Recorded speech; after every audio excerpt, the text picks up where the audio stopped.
السلام علیکم ورحمۃ اللہ وبرکاتہ۔ بسم اللہ الرحمن الرحیم۔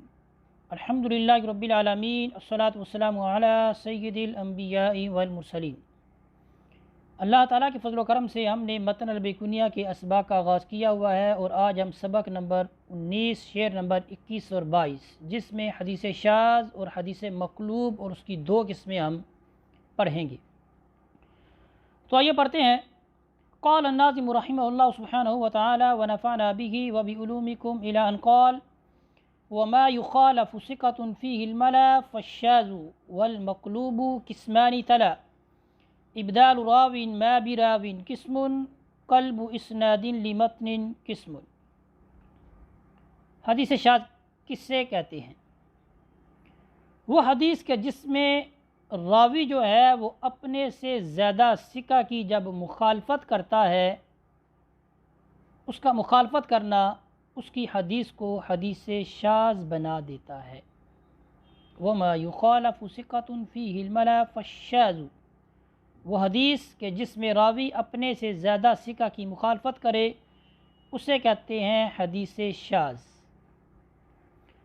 حدیث مقلوب کسے کہتے ہیں؟ وہ حدیث کہ جس میں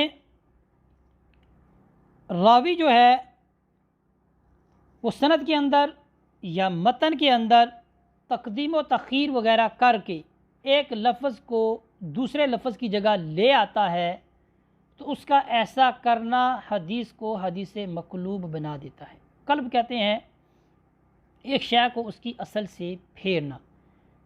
تو حدیث شاذ میں کیا، حدیث مقلوب میں کیا ہوتا ہے کہ وہ جو راوی ہوتا ہے وہ الفاظ میں تقدیم و تاخیر کر دیتا ہے، کبھی کیا ہے سند میں کیا ہے تبدیلی لے آتا ہے، یعنی ہو سکتا ہے کہ ایک راوی کی جگہ وہ دوسری راوی کا نام رکھ دیتا ہے، تو اس کا ایسا کرنا یہ کیا ہے حدیث مقلوب۔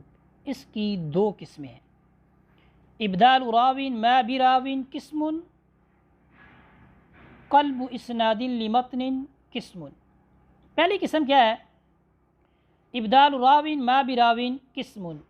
اس میں کیا ہے کہ راوی کے ساتھ تبدیل ہونا کس اعتبار سے؟ نام کے اعتبار سے، کہ جو بیٹے کا نام ہے اس کی جگہ وہ باپ کا نام رکھ دیتا ہے، اور جو باپ کی جگہ ہے باپ کے نام کی جگہ وہ بیٹے کا نام رکھ کر حدیث کو بیان کر دیتا ہے۔ جیسے حدیث ہے کعب بن مرہ، تو وہ کیا کرتا ہے مرہ بن کعب، یعنی بیٹے کی جگہ باپ کا نام رکھ دیا اور باپ کی جگہ بیٹے کا نام رکھ دیا۔ اسی طرح کبھی وہ حدیث قلب میں کیا ہوتا ہے، کبھی ایک راوی کی جگہ دوسرے راوی کا نام رکھ دیا جاتا ہے۔ جیسے ایک حدیث مشہور ہے، اس کی سند اس طرح ہے سالم بن عبداللہ بن عمر الخطاب۔ تو جو حدیث میں قلب کرتا ہے، ٹھیک ہے، وہ کیا کرتا ہے، وہ اس سند میں جو پہلا راوی ہے اس کی جگہ دوسرا راوی لے آتا ہے۔ وہ سالم بن عبداللہ بن عمر الخطاب، اس کی جگہ وہ کیا کرتا ہے دوسرا لے آتا ہے، اور وہ کہتا ہے نافع مولا عبداللہ بن عمر الخطاب۔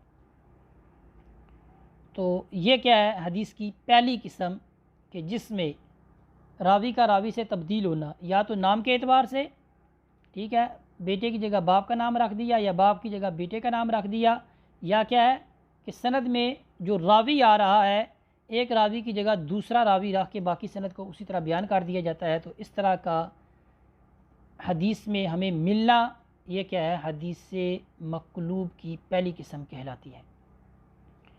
حدیث مقلوب کی دوسری قسم وہ کیا ہے؟